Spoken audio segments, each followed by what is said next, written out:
Today we further discuss transcending desire.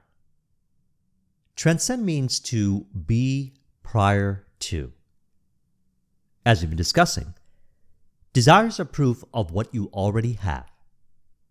Upon accepting them as already fulfilled, they are automatically actualized accordingly. As you acknowledge that you transcend desires, it is easier to realize you already have what desire implies. Thus, from being truly fulfilled, it is easier to accept desires in imagination as proof of already having, and they appear accordingly. This also results in what I call cravinglessness, abiding in your perpetual fulfillment state. Your natural way of simply being, no longer appearing to crave, living perpetually fulfilled, from which all that is ideally related to your acknowledgement of fulfillment appears automatically. So actually, everything happens automatically to actualize self, although one might think it is not that way through identification with controlling beliefs. Now, to encourage our wonderful journey of actualizing self and allowing it to be blissful, we revisit the 7 stages of spiritual alchemy, which harmoniously incorporates self-realization and self-actualization, life and the ideal experiences of life itself. In a conversation we had last week, we also discussed self-realization and self-actualization. We did it from the perspective of embodying unconditional personal magnetism. If you haven't seen it, I'll link in the description to it. Today's conversation, as always, is based on personal experiences, and I trust it to be harmonious to your desire of realizing and actualizing self in a blissful, first-class way. So in the earlier stages of this YouTube channel, 2013, one of my intentions was to put together a resource of my realizations of applying this information that contributed to bringing forth desired results prior to the start of this channel in the various areas of my life. And also, as I continue to actualize self, to further share and discuss the realizations as we continue to actualize self together. That way you always have a friend who you can discuss these ideas with and benefit from. See, prior to 2013, there wasn't as many people around, or so it appeared that way, that I felt comfortable with discussing these metaphysical ideas to this degree, or at least not in this way. When I went into the origins of this information, I realized it was actually incorporated into my previous career training, and also in the various business trainings during my early entrepreneurial years. And also what they were discussing could be tracked back to ancient alchemy. So although it was communicated differently, they were actually saying the same thing, whether they distinguished it for marketing reasons or whatever. The essence remained the same. See, we all inherently know this information, and we all inherently understand it, although we may communicate it differently. It is thus key to study and apply this information in a way that resonates with you to cease confusion and misunderstanding. So today I'd like to discuss it through the spiritual alchemy process, which has become a quite popular discussion recently, and we've also had a number of discussions on it.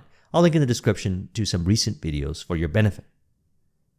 So the 7 stages of spiritual alchemy tracks back to ancient Egypt, the birthplace of alchemy. And the 7 stages is one of the many ways of articulating self-realization and self-actualization, self-knowledge and successful application of the law. Now, many are drawn to the alchemical path these days, as it is one of experiential magic, spectacle, wonder, and excitement, and due to its equal importance on realizing and actualizing self, both at the same time. Or as I like to call it, a first-class journey to the destination, or flow-based living. So now, self-realization is the realization that you are beyond the attributes that make up the personal identity, whatever you may have chosen to identify with. So self-realization is knowing that you transcend beliefs and the desires to experience the various states that already exist in what we call creation. This is what we also call true freedom, cravinglessness, from which you may freely desire to experience self by choosing to wear the various states or beliefs like garments and experience them accordingly, and then simply place them aside when the experience is complete without being identified with them, because being is not identified with them truly, resulting in experiencing life freely based on acknowledging that you are already truly free. John 8:32, the Aramaic Bible in plain English translation says, "And you will know the truth, and that truth will set you free." Notice how this true freedom is beyond suppressing, repressing, or denying desire. Rather, unconditional acceptance, cravinglessness, in loving acknowledgement of already having all that you desire. And from this understanding, you may freely experience the various beliefs and states of life accordingly. For example, now you may believe snowboarding is where you experience your highest inherent happiness. Yet after that, meditation is where you believe you experience your highest inherent happiness. Then perhaps your creative expression is where you experience your highest inherent happiness. Thus, one way is not truly better than another to experience your inherent happiness. Humanity has been bestowed the gift of choice, so you can choose how happiness is experienced. True happiness is not conditional. You are happiness, as in your true self is happiness. It is thus experienced in whatever state you desire to actualize, and there are infinite states which we can call realities, or we could say they make up reality, which is within, from which you are free to awaken any state and experience without. As per the Hermetic axiom, as within, so without. Just as I always say, beliefs and states are like clothes, and you can wear whatever one you'd like to experience, and then when you're done playing with them, you can place them aside to wear others to enjoy a rich array of diverse life experiences. Now, there's also the sense of what I call beyond the I, which this understanding occurred naturally for me through the 7 stages. This is to be understood through going within, which happens automatically as the mind is purified through the stages, which is why I say it happened automatically for me. The 7 stages purely articulates what occurs naturally for one who commits to life. So now, transcending the I reveals beyond conjecture the truth of many mysteries of life, like the nature of God, the source of it all, the answers to various questions that one may have as to the true nature of creation. All of this occurs in the 7 stages.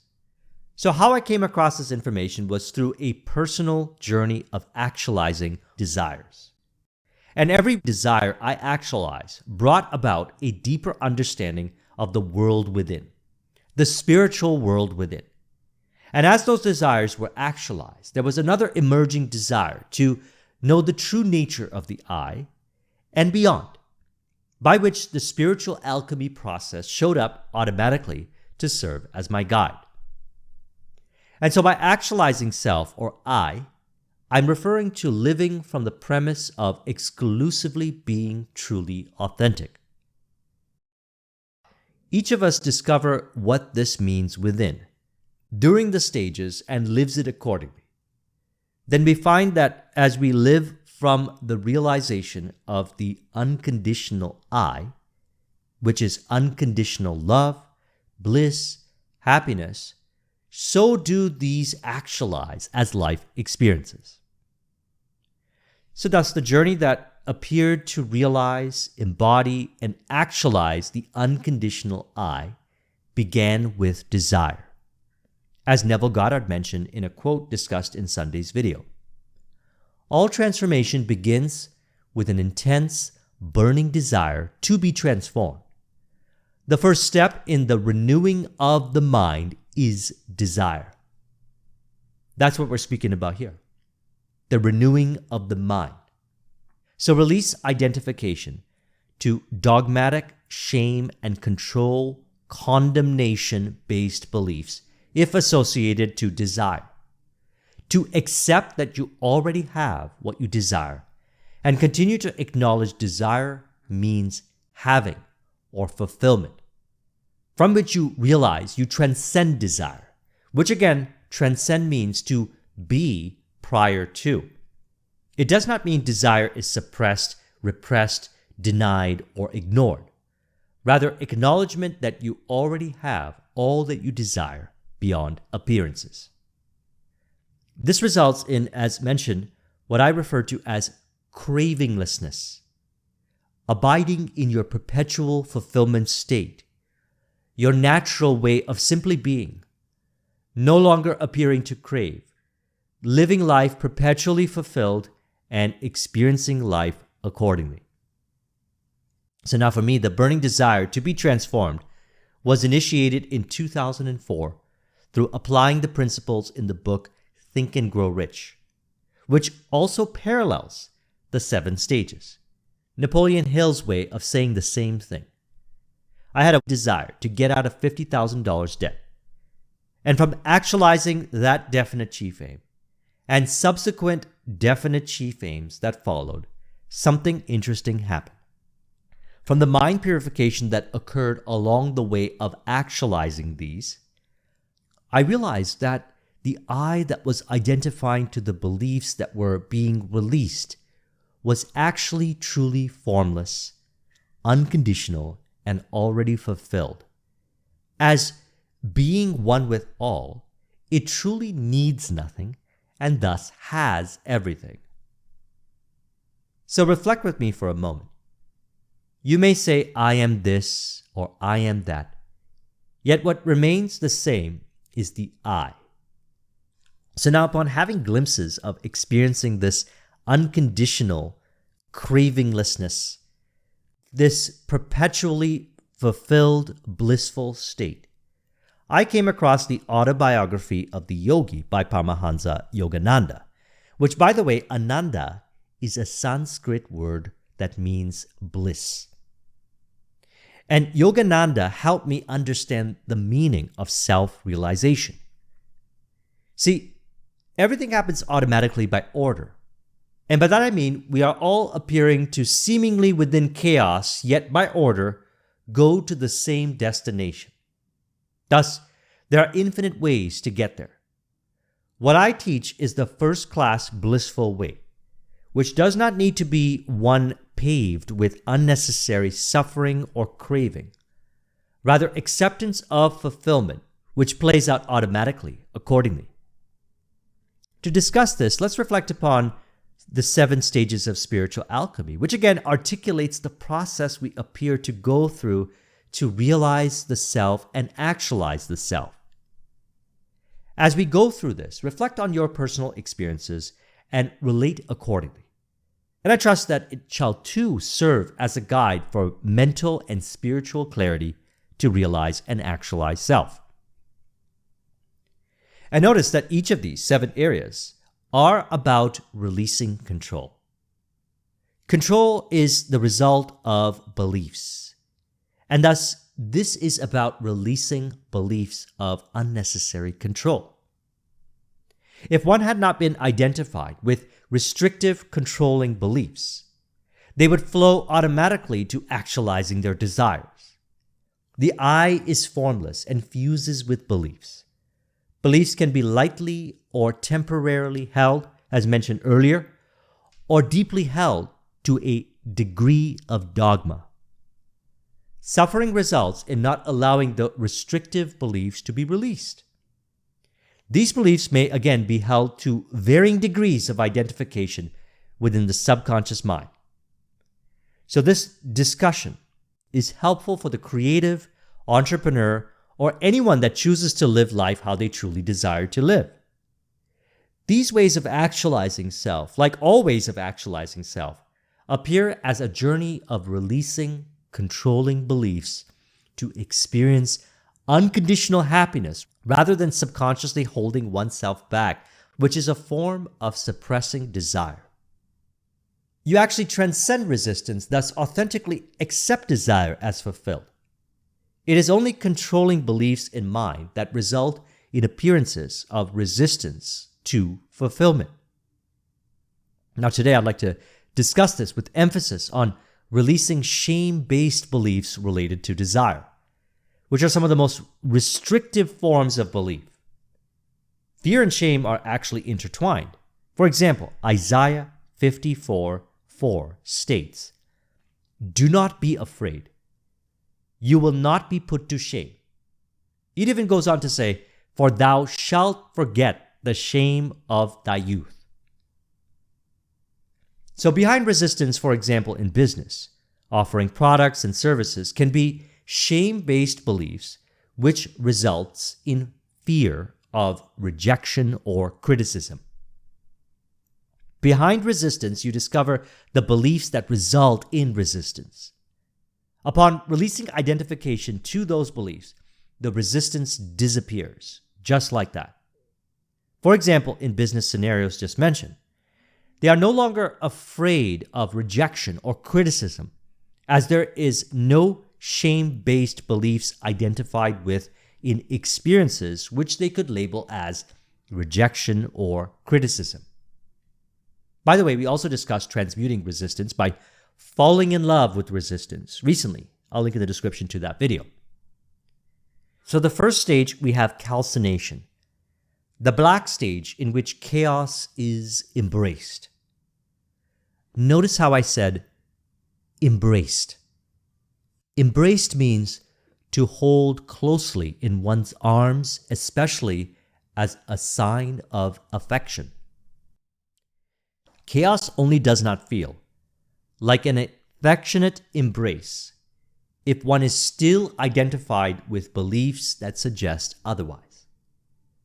Through simply allowing these stages to occur, we actualize ourselves through whatever means, entrepreneurship, arts, relationships, or whatever you desire, while also releasing identification to controlling beliefs and facilitating at the same time realization of the self.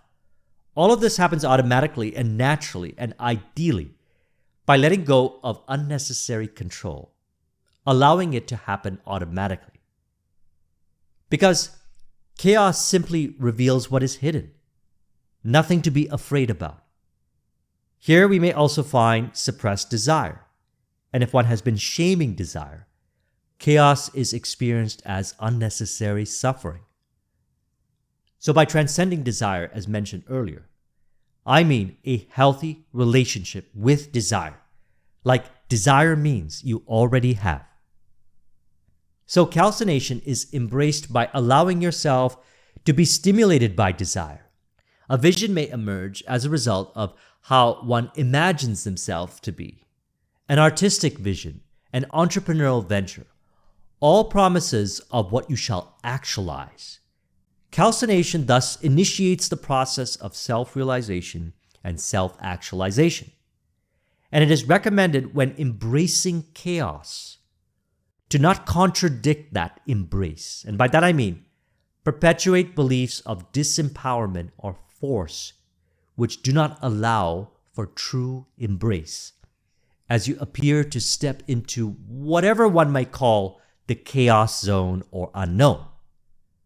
So simply put, if one steps into chaos, it can only be experienced as uncomfortable rather than embracing, through subconsciously holding on to restrictive beliefs rather than allowing them to be released. chaos actually releases these unnecessary controlling beliefs. Thus, we allow them to release to feel the embrace of chaos. So, the way that I do this is to not give life to any suggestion or any belief that suggests it's going to be uncomfortable, as that would imply identification with that belief. Instead, acknowledge the true nature of the unconditional self and seek to embody it into the experience, which may include easing the mind for the release of the beliefs stored in the subconscious aspect of mind. To do so, I may self-suggest, this is blissful, joyful, or ideal now, or something like that. This form of autosuggestion is acknowledging the true self and allowing the experience to be an embodiment of it. This is what people who authentically embrace chaos go around subconsciously saying to themselves, although they may not be consciously aware of it, as it has become subconscious. See, the true self is already blissful, joyful, unconditionally loving, and happiness itself, and it is embodied in consciousness through mere acknowledgement of it. This is how autosuggestion can be applied through the stages to release identification to those unnecessary beliefs. By acknowledgement of the true attributes of self, which are bliss, joy, love, and happiness. Again, recall Philippians 4:8. Finally, brethren, whatsoever things are true, whatsoever things are honest, whatsoever things are just, whatsoever things are pure, whatsoever things are lovely, whatsoever things are of good report, if there be any virtue, if there be any praise, think on these things. So autosuggestion in this context is acknowledgement of how you truly desire to appear in these stages, which is how you truly are. Then we have dissolution, the bringing of the burnt ashes to waters. This is where intense emotions, once suppressed, are allowed to be released, along with the beliefs that result in them being experienced in a way one could call unpleasant. This emotional release does not need to be unpleasant. It is subconscious beliefs in relation to emotions that result in it experienced as unpleasant. Just as certain beliefs one relates to chaos result in chaos being experienced as uncomfortable rather than embracing, so do beliefs of emotional release, which suggest uncomfortable, result in emotional release being uncomfortable. When I realized it could feel like warm embrace instead, it felt that way. Shame is usually at the root of this, where a person subconsciously believes that they need to unnecessarily suffer or be uncomfortable during the process of release, unnecessary self-infliction. If they did not subconsciously identify with shame, the change of states or the release of beliefs would be blissful, which is how they truly are.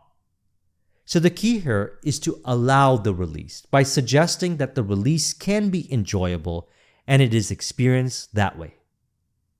Then we have separation. Here one has cultivated the ability to unbiasedly and lovingly observe their experiences. Thus they acknowledge their true unbiased and loving, authentic way of being, further embodying it. It is called separation because from the unbiased position, which means no longer identified with appearances, what is authentic is clearly known within, by which they don't dwell in the inauthentic anymore, and it's released. Then we have conjunction, which is also referred to as acceptance, and integrating the parts of your authentic self. The I, which again, the I is happiness, bliss, joy, love. So again, joy, bliss, love, happiness is your true unconditional nature. Here we continue to encourage already being this way as proof in imagination, allowing the self to actualize automatically from that premise. Notice how there's no more forming of attachment to appearances. This is why I always say, you truly don't need external proof, approval, validation, or confirmation. Seeking those form unnecessary dependency beliefs. You already have all these in imagination. This allows you, beyond applying condition to the external, remain in your blissful, fulfilled state, in which your visions, goals, definite chief aims, desires actualize ideally automatically. This is also why I refer to it again as the first-class journey to the destination, as we discussed in Sunday's video, which I'll link to in the description. Then we have fermentation. At this point, one could say the veils of illusion of how they see themselves in general, alongside how they see themselves in relation to appearances, people, environments, circumstances, and information are removed. These veils of illusions are beliefs that were once formed which distorted life experiences and thus how life appeared. So again, notice how this is all about releasing control. More accurately put, releasing controlling beliefs, which results in releasing the illusion of control. Then we have distillation. This is the integration of inner realizations. So here we see the emergence of the true inner voice. As so much mental chatter has been silenced as the beliefs that result in mental chatter have been released, one then listens exclusively to themselves, from which they are free and unafraid to actualize self. Here a person thinks for themselves, listens to themselves, and trusts themselves, and are not swayed by external appearances, as they have released so many beliefs that result in identification to the appearances, and they no longer seek externally. They rather experience what they found within in imagination automatically, externally. Thus, they can no longer form beliefs which identify them to appearances. And as such, they unconditionally and unhesitatingly allow themselves to be how they truly desire to be. Then we have coagulation, self-realization, and beyond. This is oneness with the divine, or we could say being experientially one with it all. This is where one realizes they were always whole, complete, all, and have everything. It was only beliefs that resulted in appearing otherwise, which they have released. Thus they know beyond conjecture that they have everything already, thus having transcended desire, which again does not mean suppressing or denying desire, or an inharmonious relationship with desire. Rather, a deep understanding of the true nature of desire, which means already having, already fulfilled. They then go on to automatically manifest ideally the desires of their heart. So I trust you found this video to be helpful. Let's go ahead and conclude this with an auto-suggestion to further encourage. You can say, I accept self. I accept self as love, bliss, happiness. From this acceptance of how I truly am, I experience it wherever I am. I experience happiness with all who I am with. I experience happiness with all that I do. I experience happiness in all environments I am in, resulting in all these areas rearranging ideally to reflect ideally accordingly. If you would like a copy of this mind map, the link is in the description. Thank you very much for watching. I'll talk with you soon. Take care.